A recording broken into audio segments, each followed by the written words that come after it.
This is not right. Too many bombs. Too many bombs. We gotta stop it. No more bombs. No more bombs. We gotta stop it. We gotta fix it. And they're like, all right, how are you gonna fix it? He's like, by dropping bombs. I'm gonna drop bombs. And no one expected it. Like the whole world was like, okay, Trump is gonna mediate, or he's gonna, because he said to them, hey guys, let's sort this out. Peace deal. We're gonna do a peace deal. And then he dropped bombs on Iran. And everyone in the world was like, what the hell? And a lot of people in my life were like, oh man, I can't believe that Trump did this. I can't believe it. And they were so stressed. And I was like, yes, but look on the bright side. And they're like, what bright side? I was like, on the bright side, Trump also can't believe that he did this. Like that's the one glimmer of hope that I get from Donald Trump, is that like he also doesn't know what he's doing. He's in it with us, which is a nice change. Oftentimes we're at the mercy of those in power, but he's in the mercy with us. Like we're all locked in a prison cell, but he's holding the key and he's like, we're all trapped, we're all trapped. What are we gonna do? We're like, use the key. What are you talking about? And the reason I say this is because Trump came out and he hosted a press conference about it. It was so wild. He hosted a press conference about dropping the bombs. And he was shocked in the press conference. He came out and he's like, earlier today, the United States military, that's us, launched missiles, bunker busters, launched missiles on Iran, on all their nuclear facilities. And boy, you don't understand. You've never seen bombs like that before. They came down and they dropped them, those bombs. Well, I couldn't believe what those bombs were doing. I couldn't believe it. And I called. I'm the one who called. I said, drop the bomb. I didn't know I was going to call. I said 2 weeks. I told everybody 2 weeks. It was going to be 2 weeks. And then I was on the plane. Then I said, I'm calling. Drop the bomb. And the bombs were dropped. I'd never seen bombs like that. I said, whoa, we're never dropping bombs like that again. I never seen bombs like that. Those bombs were dropped and now it's over. We're all good. And so now, because America had dropped bombs on them, then Iran had to respond, but then Iran didn't want to get into a fight. No one wants to get into a fight with America, you know what I mean? And so like Iran was like, we are going to retaliate against you. And then they launched missiles at an American base in Qatar, but then they phoned America first. They did. They were like, all right, we are launching bombs against you in like 45 minutes, an hour maybe. You tell us how long you need, then we'll launch the bombs. And then the Americans cleared out their base and everything important, and then the bombs fell. And then Trump, very, like in an interesting way, he responded to Iran. Then he wrote on his like thing online, on his profile, he was like, thank you to Iran for giving us notice about the bombs. Now it's over. It's all over. There will be peace. And then he said, Iran, Israel, peace. And they were like, all right, peace, peace, peace. All good. Then Trump went to sleep. And in the 4 hours that he was sleeping, Israel, like out of nowhere, they came and they were like, Iran launched more missiles. And then everyone was like, wait, what missiles? And Israel was like, you launched missiles. And everyone was like, no, And then Israel was like, too late, we're coming for you with more bombs. And then the world was like, what? And then Trump woke up. And this was the moment when I can safely say I have felt more connected to Donald Trump than I've ever in my entire life. Because that man is not a normal human being.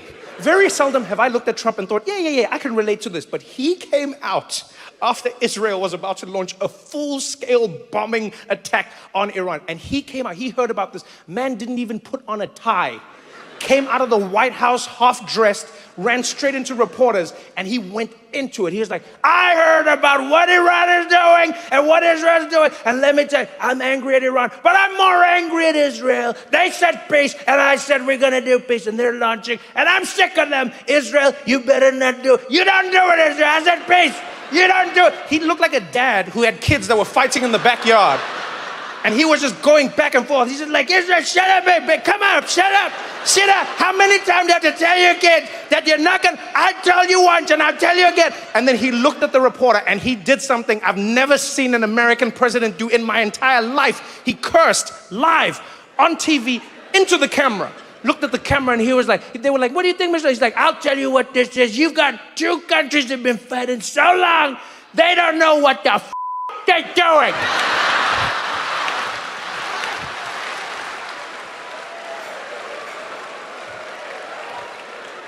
You're like, oh, dad is mad. Dad is mad. And I don't know what was crazier, the fact that he cursed on live TV as an American president, or the fact that that somehow became bigger news than the actual bombs that were dropped.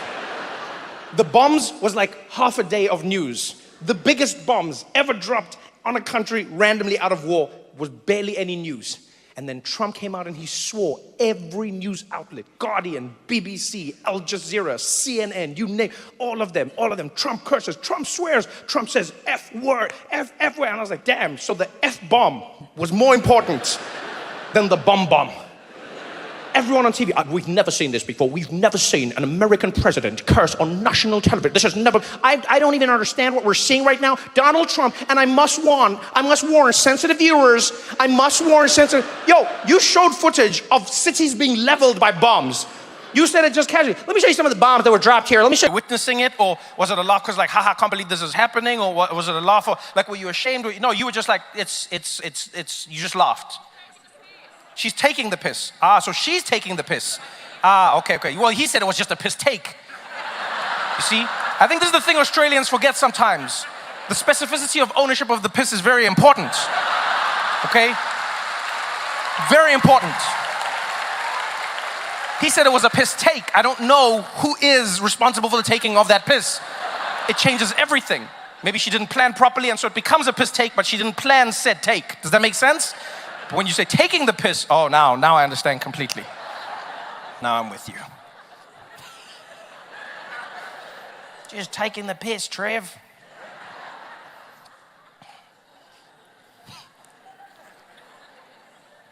Sometimes I feel like Australia is taking the piss. Just as a place. Just like as a vibe. And I get it. I think you need to as Australia. You know? Things are going too well out here. And I know you think they aren't, because you have to tell yourselves that so that you feel like you live in like a functioning place where things go wrong and stuff, but it doesn't. I'll tell you as somebody from the world, no. No. Guys have...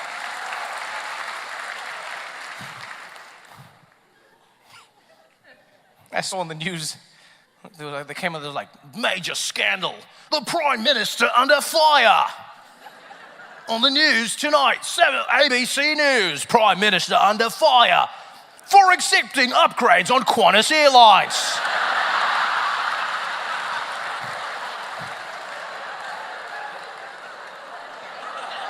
That story was the perfect encapsulation of Australia taking the piss.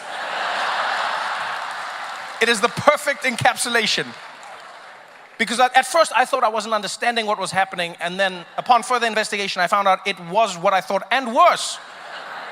Your politicians are in trouble because they got free upgrades on Qantas Airlines. That is the extent of the scandal. This is it. Not they kicked Australians in the seats, out of the seats so that the politicians could sit in. No. They just got a free upgrade. As in they had already purchased the tickets and then the airline upgraded them further. And I understand like for some of the politicians maybe, but then there were like two people who were in trouble. The Prime Minister in trouble and it's like your Minister of Tourism or Transport. Yeah? I was like, but you're the Minister of Transport. If the Minister of Transport cannot get a free upgrade in the transport sector, then what is the point of the job? What are we doing here?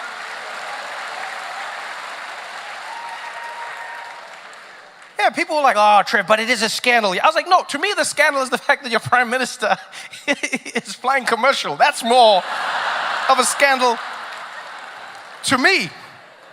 The leader of your country is just like hustling with you guys. My mind was blown. It's like, so that's what you were like, oh, they shouldn't get it. You don't think the... Don't do that. He's a grown man. He's been pouring petrol his entire life. He knows what you need. Just talk to him like a normal human being. That's the thing people don't understand. Speak to him like a normal human being.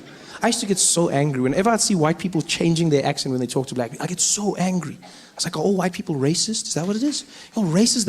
And then I learned. Life taught me not to be so quick to judge. Yeah, I learned a valuable lesson. I was driving to Gold Reef City one day, into the backstage area, and the security guard came out to the boom, and he was like, hey, how are you, sir? Is your name on the list? I said, yes, how are you, Baba? My name is Trevor. He's like, okay, Chabal. I said, no, Trevor. He's like, oh, sorry, Chabal. I said, no, Trevor, Shalva. Trevor, Shalva. Trevor, Shalva. Trevor, Shaval. Trevor, Shaval. Trevor,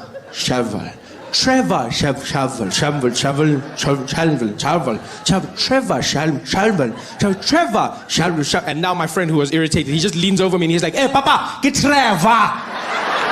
He's like, oh, Trevor. Why you don't talk properly?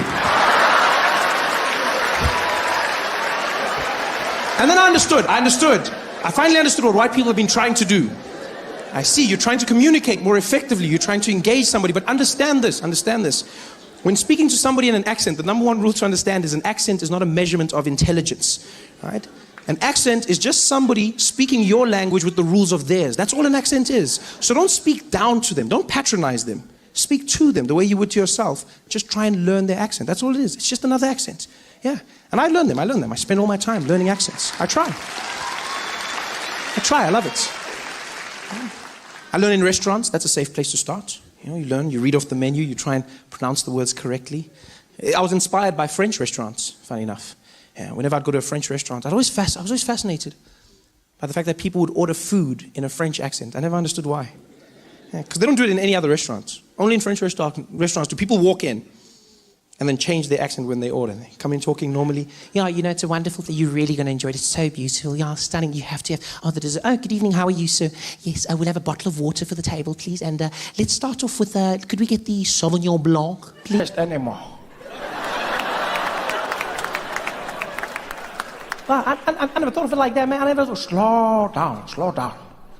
Okay, I guess I do speak fast sometimes. I could slower than that. I could slow it down. I could slow it way down. Is this good? That's better. Now, you need to make sure you add some bass to your voice. I don't know why that's an issue. Imagine if I spoke like this. Do you think people would have voted for me? No, I would still be in jail. Bring some bass. Okay, I could try to I could try to bring some bass. Is that Lower than that. I could go lower than that. Is that good? Lower than that. Lower, way down. I could keep it here. That's better. Now, very important. To be a first black president, your pacing must be powerful. Every word must seem like the last you will ever speak. Wow, that's powerful, Mr. Mandela. Let me try to speak like that. Does that work? That's good. Very good. I can feel it. Yes, now for the magic touch. To be first black president, you need to have the husk.